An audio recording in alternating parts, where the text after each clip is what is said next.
So as we heard, Sean McComb very much the favourite with the crowd here, also with the bookmakers. Sam Maxwell, a sizable outsider as he begins the 100th round of his professional career, and coming off the back of that defeat against Dalton Smith and that very impressive finish by Smith back in July.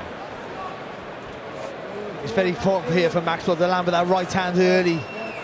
Just make McComb feel it, because he's very flighty, McComb. He gets a bit of rhythm to his work. It's going to be very hard to stop.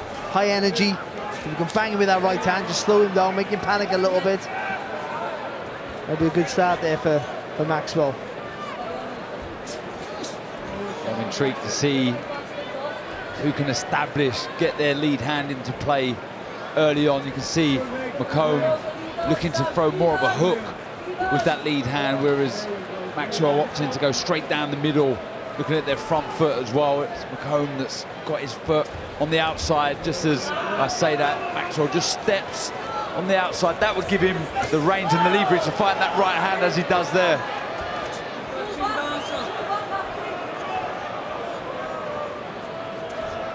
The one blemish on McComb's record, defeat in a fight for the Commonwealth lightweight title. Tonight they're up at super lightweight against Gavin Gwynn back in February of 2021, and on that night you were ringside, Barry. Gwynn set a very strong pace early on and basically wore McComb down. Yeah, and it was a very close fight up until that point, but then McComb and you know, he has to live with that, but he turned his back in the end. He just had enough. The pressure was too much for him. But he's regrouped. You know, to be fair, he didn't swallow anything. He regrouped. He's come back with some good wins, and he's at a bigger weight, but I think it probably suits his size a little bit more. And as we know, obviously Gavin Gwynn won the European title last night, so he's a tough competitor and a really good, high-quality performer. And a nice left uppercut, McComb. But it's good pressure from Maxwell. He's looking for that right hand, as you say, Barry. But good work on the back foot, though, from McComb.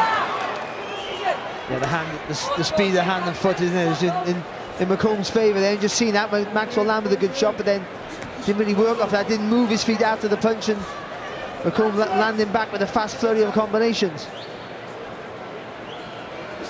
Might not have the better chin, but he's the heavier handed of the two. At the moment, though, Barry, it seems as though McComb's got the edge in speed. Well, he's on the balls of his feet, so he's got a rhythm to his work, hasn't he? You can see, takes that step back, but he's always bouncy, which means he can fire off the combinations. They may not have the weight, but they're quicker. Yeah, that was the problem, I think, against Dalton Smith for Maxwell. It was that jab, it was just coming out a bit too slow, and it was the recoil as well, bringing it back to his chin, and that allowed Smith, albeit an orthodox, to come over with the right hand. But we've seen a couple of times McComb landing that long lead right hand, just because of that jab sometimes of Maxwell does come back to its chest, and like I say, not the sharpest, but good pressure though from Maxwell. Yeah, I was just going to say that, he's making him work, isn't he? He's making, you know, McComb's winning the round quite clearly, but he's making him work for it. You know, throwing a lot of movements, a lot of punches.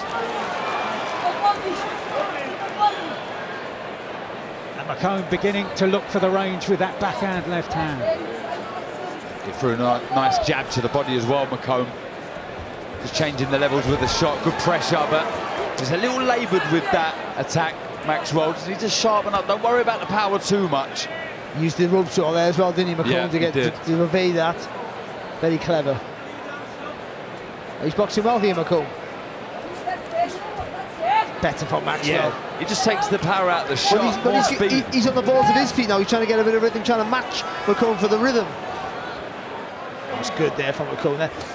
Those shots just break your rhythm. Those little flicking shots over your jab. That's that right to the body as well that was asking for Maxwell. Just target the body with the shot first, then you can go back up stairs with that right hand. Better work with that rear hand. Got to sharpen up though, Maxwell. Took a couple of shots from McComb there. McComb happy to stand and trade.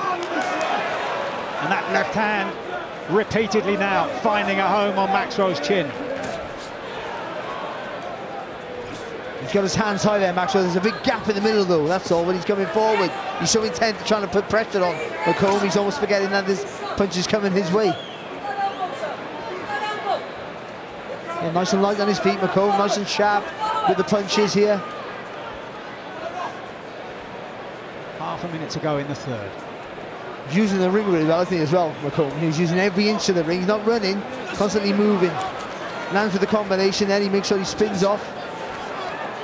Got to double his attack up, Maxwell, as well. When he throws the right hand, you can see McComb sways out of range and then fires back with his own left hand. If he doubles up that attack, brings his feet in, he'll have a better chance of landing that right hand.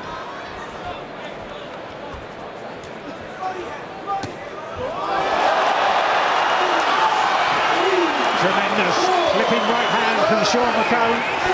Maxwell laughs, smirks, believes it wasn't a knockdown, but referee Hugh Russell Jr.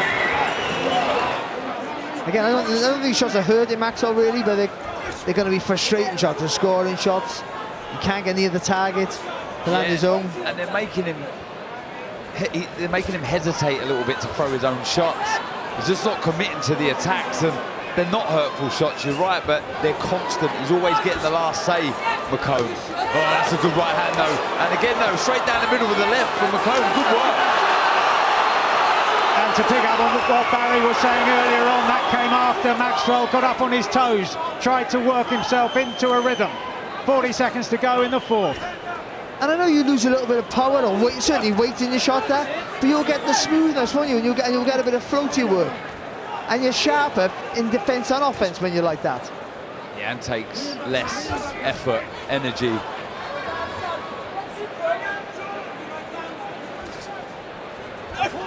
Tell you what McComb's doing very well, though, is every time Maxwell has a bit of success, McComb's firing back straight away, so he can't follow it up.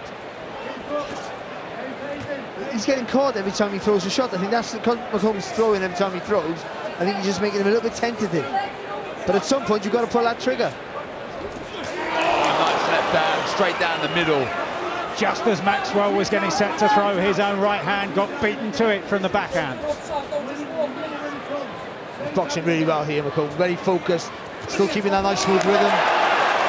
Tremendous. This time, no question, the shot landed. I think there was, again, a collision of the feet, but this time, much more solid in terms of that punch landing as Maxwell looks across to his corner and his trainer, Paul Edwards. Yeah, he's too far over the front foot there, Maxwell, as well. The feet might have been tangled, but he's too over his front foot, so that punch just pushes him over. But again, though, that just makes the deficit now on the scorecard absolutely huge. Potentially another 10-8 round against Maxwell. He's got to find something here, Maxwell. It's far too easy for McComb at the minute. He's in a nice groove, a nice rhythm. He's untroubled by anything coming his way. He's got to start getting in front of me and get closer. It's easier said than done because of the speed of foot of McComb, but I mean that's far too slow. He's got to get close. He's got to try and cut the ring down. At this range, there is only one winner. This is going to continue to be exactly the same as what we're seeing here. He's boxing fantastic, McComb. His footwork's excellent. Every time Maxwell makes a little bit of a movement, he just skips back, as we see there, creates that massive space between the two, and he's got control of the distance straight away then.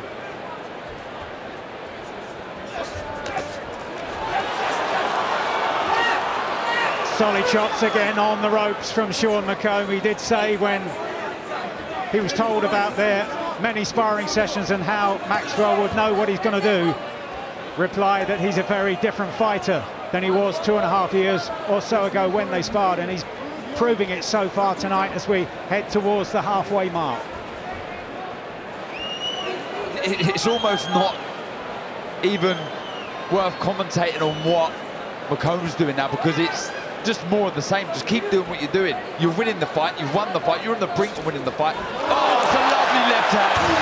Beautifully timed, right through the middle. As Barry was saying, the guard is high, but there's a gap in the middle. Maxwell's shaking his head as he goes back to the neutral corner.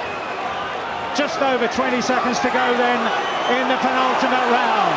Can McComb now put the seal on a brilliant performance? Oh, and Maxwell's on unsteady legs here. The resilience is fading. Ladies and gentlemen, after 10 rounds here in Belfast, we go to the judges' score totals. Steve Gray and Eamon McGill both scored about 100 to 87. Howard Foster scores at 99 to 88. All three. Your winner by unanimous decision, and still the WBO European Super Lightweight champion.